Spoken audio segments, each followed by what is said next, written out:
What's going on, motivators? We got another video. We got to talk about Iran folding, opening the Straits of Hormuz, Democrats fuming, and the always late Europeans coming to the table. Let's get into this. A ceasefire between Israel and Lebanon as part of its requirements for some type of peace deal with the United States. Now that the president announced that 10-day ceasefire between Israel and Lebanon yesterday, moments ago, the foreign minister of Iran announced that the Strait of Hormuz, behind me in the distance in the Persian Gulf, is declared completely open for the remaining period of the ceasefire. So, things apparently on the upswing here in the Gulf. We can report here in the UAE, there's been about a week of calm now. No incoming missiles or drones from Iran after weeks. I got to say this, though. Why is it open? Because the United States placed a blockade. And we have the minesweepers out there. And so far, we haven't found anything. So they're claiming they're opening it, but we're not saying we're opening it. And what is the president still saying? He's leaving the blockade the way that it is. Trump says blockade on Iran in full force until deal is reached. We're not taking that thing off. They could say they open it, but we control that thing. We control the straits. It wouldn't make sense that we kind of give them control of the straits, right? They're going to start charging the whole thing, taxis and whatnot on it. We clear the entire area, show that there is no mines, and we put somebody out there, some kind of Navy vessel, submarines. If anybody try to do anything in the future, we take them out. Also says right here, Strait of Hormuz is completely open and ready for business and full passage. That's from President Trump. But the naval blockade will remain in full force and effect as it pertains to Iran, only until such time as our transaction with Iran is 100% complete. That's why he wrote in his Truth Social. So Trump ain't playing game. Iran is trying to fold because they know their economy is going to tank. They're like, oh, we're going to open the straits. No, technically not really. We controlling that thing right now, and we're still keeping that blockade on their products. If needed. And then, of course, behind me in the Gulf, we're on day 5 now of the U.S. blockade that apparently has been going down without any reported incident or major confrontation. In fact, CENTCOM says at least 14 vessels have heeded the United States commands to either turn back to the ports of Iran or not violate. We all seeing the recording of what they have.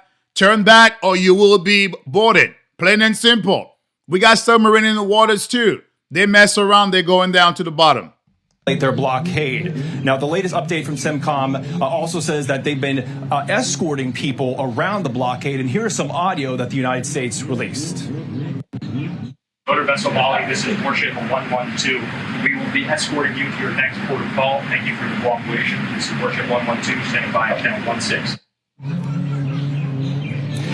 And yesterday, the president announced that 10-day ceasefire between Lebanon and Israel.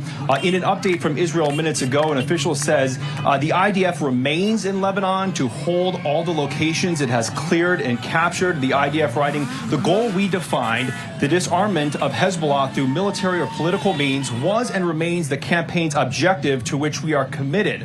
Currently, significant political leverage has been created through the direct involvement of the U.S. president and a commitment to this goal while applying pressure to the Lebanese government. Now, here in the United Arab Emirates, the U.S. State Department lifted that shelter-in-place warning for U.S. government workers, and the UAE is declaring victory over Iran. An official writing here, yes, Iran lost, and yes, the UAE won. We were subjected to more than 2,800 Iranian missiles and drones, and we shot down 96% of them.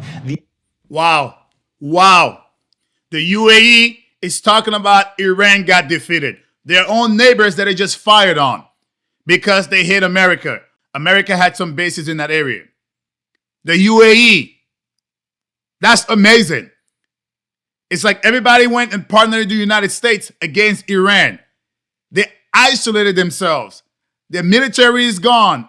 I mean, they still have personnel, but as far as power, it's gone. It's trickled to a bare minimum right now. The American role after this war will be greater.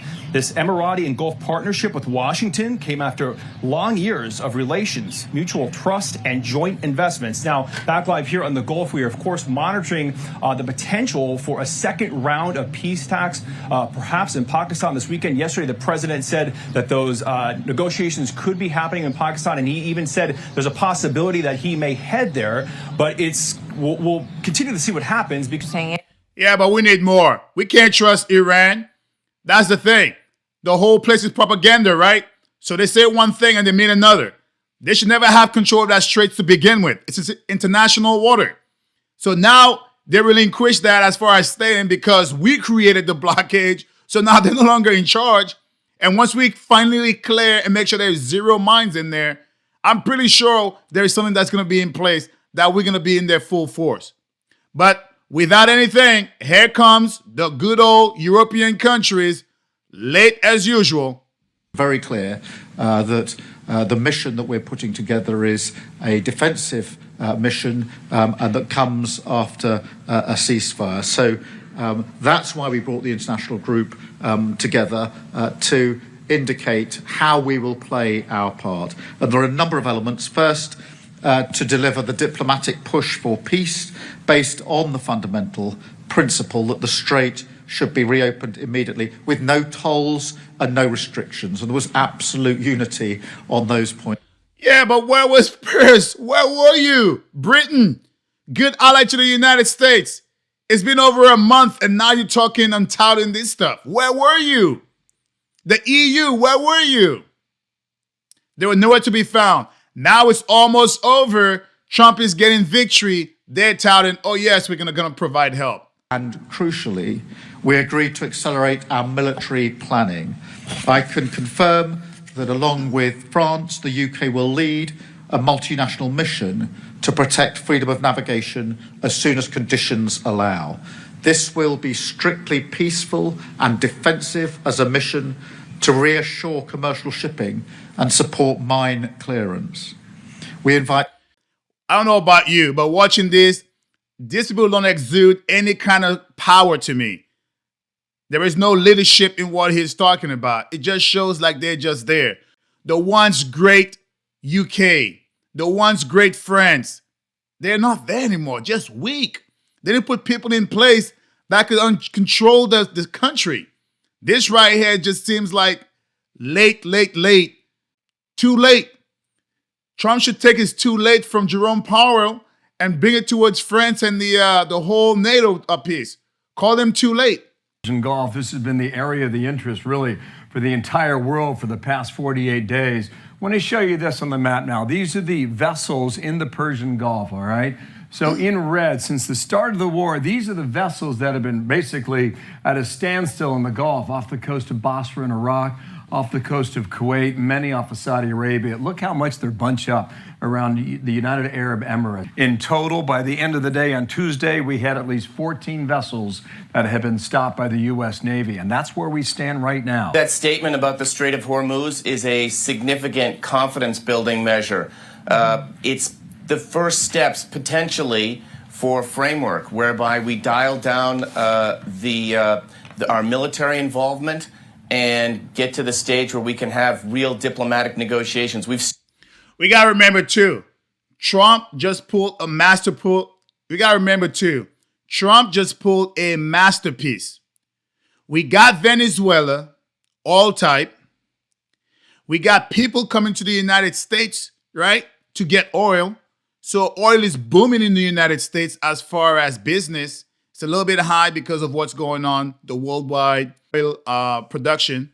But oil is booming company-wise in the United States and Venezuela. Now he's putting the choke on Iran production of oil, which is affecting our enemies or our adversaries, China. Trump has the meeting with China coming up. All of those things is increasing talks. But some Democrats do not see it that way. So many ways, 46 days in, America is less strong, and the Iranian regime, which is, by the way, more radical than it was before, can, on some level of truth to say we just took on America and Israel and fought them to a tie, although maybe even more than a tie, looking at how we are viewed around the world. America, be serious. It sounds like this is an Iran state media person touting Iran propaganda, isn't it? But might I remind you, this is the United States, and a senator. The Iranians could actually use his words and broadcast it in Iran that they have a tie. This is America. Your hatred for Trump is so insane, TDS syndrome, that you're now touting propaganda for our adversaries. We have spent 75 years trying to say, with all our flaws, and God knows we've got a lot of flaws, we were the good guys. We don't have that claim anymore. Passage through the Strait of Hormuz and the corresponding impact on the global economy and our economy here at home. See it, that they're choking off their own economy, that they have hurt themselves by trying to control the Strait of Hormuz, and that this blockade has been very successful in terms of isolating them. Yeah, it has. Trump, like I said, Trump is playing chess, and the Democrats, I don't know what they're playing. These are people who once were touting the same verbiage, and in opposition to Trump, they now believe that, hey, Iran might be the good guy in this. Iran might be winning this war. Where? In what mind frame? In what land? In what universe? These people are crazy. On Tuesday, the two countries met for the first time in 34 years here in Washington, D.C. with our great Secretary of State, Marco Rubio. I have directed Vice President J.D. Vance and Secretary of State Rubio, together with the Chairman of the Joint Chiefs of Staff, to work with Israel and Lebanon to achieve a lasting peace. It has been my honor to solve 9 wars across the world, and this will be my 10th, so let's get it done. Postured to restart combat operations should this new Iranian regime choose poorly and not agree to a deal. We are locked and loaded on your critical dual-use infrastructure, on your remaining power generation, and on your energy industry. While the ceasefire is going on, we didn't just stand by idly. If we're using a military strategy, everything had been resupplied. Stockpile of all the weapons that we took over 14,000 targets of the Iranians, along with Israel. Everything is being restockpiled right now. So if they try anything stupid, we have everything locked and loaded, targets on. All we got to do, like Pete Hegseth said, press that button and kaboom. Iran has no choice right now but to capitulate. But the people of Iran, it must be a good day until they get their freedom. Anyway, let me know what you think. All right, motivators, if you enjoy what you've seen and heard, please like, comment, subscribe, and share a Black Veterans Perspective. Stay motivated.